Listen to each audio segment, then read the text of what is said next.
Hands, the podcast for Skilled Hands Organisation. I'm Isa, and today I'm here with members of the Nottingham Nightline Committee. We've got Rosie, Rachel, and Hazel. Now, I'd like to ask a question to all of you. Why is caring for your mental health so important? Well, I think your mental health is going to affect every single area of your life. It's going to affect your job, your friendships, your relationships. If you want to have children one day, it's going to affect how you bring them up into the world. It's going to affect everything. So why not invest everything into it? Yeah, that's definitely true. That's definitely very true. I agree with what Rosie said. I think people quite commonly forget that everyone has mental health. You don't have to be really struggling for your mental health to be something worth looking after. And like Rosie said, people have good days and not so good days, and that's completely okay. And it's just about sort of breaking down some of the stigma and opening up the conversation. Yeah, absolutely. I think it's like similar to what these guys are saying. It's a core part of what makes us human. Like everyone struggles with things and everyone has good days. It doesn't, just because you have to care more or less for your mental health at certain points, doesn't take away from the fact that you're still like a complete human being with a range of feelings and emotions. And I think that just like you would look after yourself if you were sick, you need to look after yourself if your mind isn't doing as good as well. Exactly. You wouldn't ignore some physical symptoms, so why would you ignore mental symptoms? Exactly. It's the same as going to the doctor, like you said. Exactly, yeah. We want people to know that you're never alone, you're never struggling on your own. Yeah, that's lovely. Could you tell me more about what Nottingham Nightline does for mental health as well? So Nightline is a completely anonymous service, so we're non-advisory and non-judgmental, and we're basically open every week, every day of every week, from 7 p.m. till 8 a.m. and it's just a place where people can call and talk about anything. So that could be they're walking home late at night and they're nervous. It could be that they are struggling with their mental health or physical health and want to just share that with someone. We take calls from such a wide range of topics, and it's really important to us that people do have that space where they can talk to someone and know that everything they're saying is safe, but also being discussed with students, because student life is really hard, and everyone who's in the service really cares about each and every caller, and it's just really important to us that we can offer that support in a way that maybe they're not getting, whether it be from friendships, family, or the university itself. That's very, very important, especially for uni students. Like, the stress is, it gets a lot. Definitely. And I think there can be a misconception sometimes that you should only be calling Nightline if it's about something really severe, or if you have no one else to talk to. But honestly, anyone can call. Even if you're live in a house with people that you can talk to, but you just feel like talking to someone who is a stranger, so that maybe you can open up that little bit more. Even if it's just about you've had a little argument with someone and you're just feeling a little bit annoyed and you just want to have a little vent. Just literally anything. Yeah, that's very important. If you're a student at Nottingham, don't hold back. We're here. So you get a number of calls on a range of topics. What does caring for your mental health really look like? What would you advise people? What should they do? What would help? Well, we are a non-advisory service, so we can't really go, oh, you should do this, this and this. But we try and kind of help people come up with their own solutions so that it's kind of tailored to them. So we'll ask things like, maybe what are some things you normally do that help, and things like that basically can help, because what helps one person may not help another, and I feel like there's a lot of mental health advice online and things people will tell you in general, and you might try it and it might not work for you, and then you might feel like, oh, why isn't it working, what's wrong with me? But actually, that kind of thing has to be tailored to you and has to be for your brain and the way you work specifically. Yeah, I think as Rosie said, it's different for every individual person. For me, I love going on a walk if I'm feeling a little less good than usual, spending time with the people I love. But sometimes I just need a day to myself, and if I do, I think it's taken a while, but I'll accept that sometimes you do just need to give it that time, and I'll just take a day when I need one. But I think, as Rosie said, it's important to know when to reach out for that bit more support if you do need it. There's lots of, as you said, advice online of things you can do that will help day to day with your mental health. But I think stressing to people that they should reach out if they are particularly worried at any point. Absolutely, absolutely. Yeah, I mean, I joined the service after calling in my first year at uni because I was just finding things were quite overwhelming, and so I called the service, and I found it really useful just because I had that space where I could just, you know, talk to someone not knowing who they were, and knowing that, like, feeling safe in the fact that, you know, that wasn't going to go anywhere, I wasn't upsetting anyone, because one of my main concerns was that I was going to upset my friends. And I think that, like, being able to talk to someone in whatever capacity that is, whether it is like talking to friends or family, or writing it down, or, you know, calling a service like Nightline, I think it's really important to be able to share things, because the second it is, like, shared, it doesn't feel quite so overwhelming. Oh yeah, absolutely. I'm so glad that you had that kind of thing to support you and help you through it.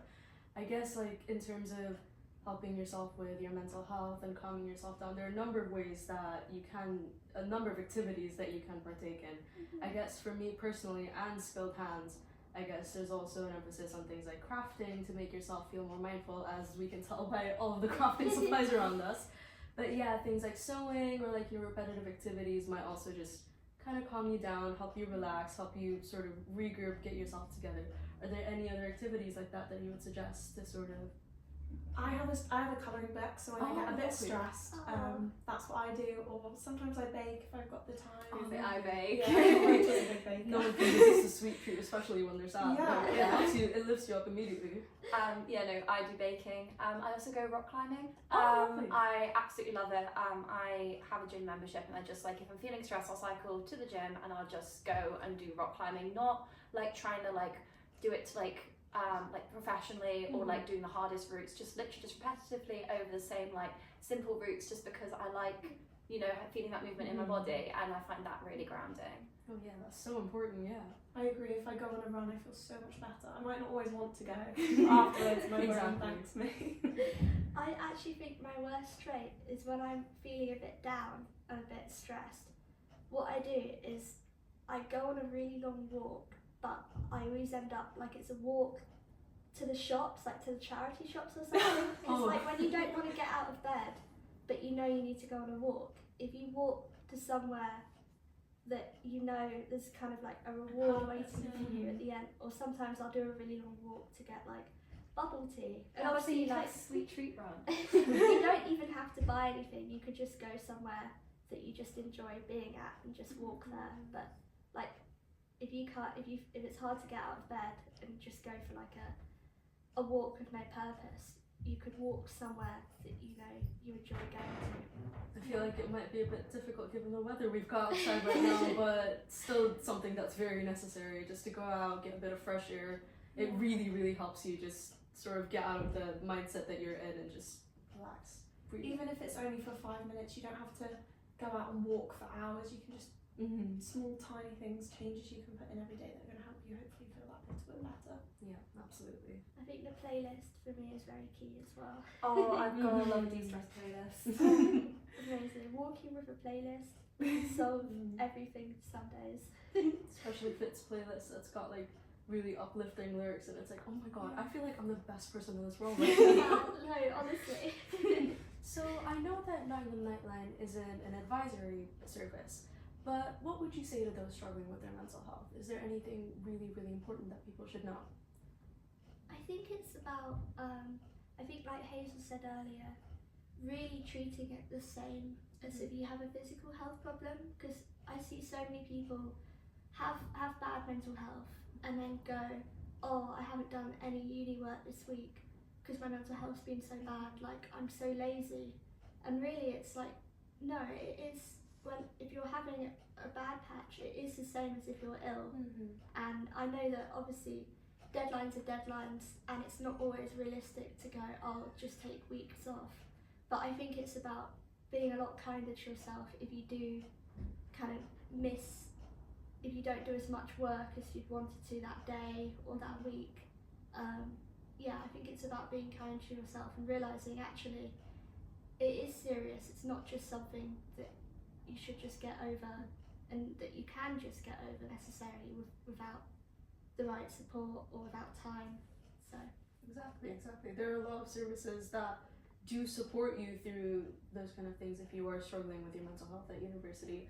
Things like extensions and deadlines, and there are a bunch of support teams, well-being teams as well. I feel like people shouldn't be afraid of reaching out for help when they need it.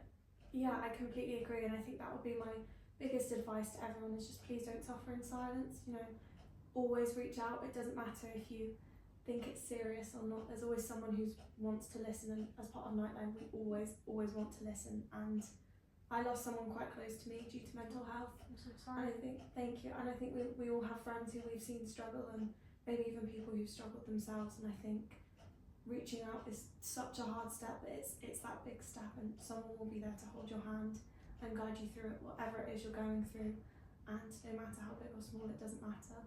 So I think encouraging people to talk about these things and be there and just listen to each other. You don't have to fix everyone's problem. Being a listening ear can just be such a good gift to people. So yeah. And I think also we are so, I don't want to say lucky because it's not something we ever want anyone to go through, but we are so lucky to be able to hear people and to support them, even if it's just a snippet of their lives in their darkest moments. We're still there with them. And I mean, I'm talking for myself, I think I'm talking on behalf of all three of us, that I don't think anyone in this service has ever regretted picking up a phone, whether that be to call a service themselves or picking it up to a caller, because we care. Like, everyone in our service, everyone around you, everyone does care. And I think it's just really important, and particularly if people are finding it hard, to remember that there's always going to be someone who cares. Absolutely. Yeah. People should never be afraid to reach out, because even if it seems like it's something really small to you, it's always going to be important if it's bothering you. Yeah, and you're never alone.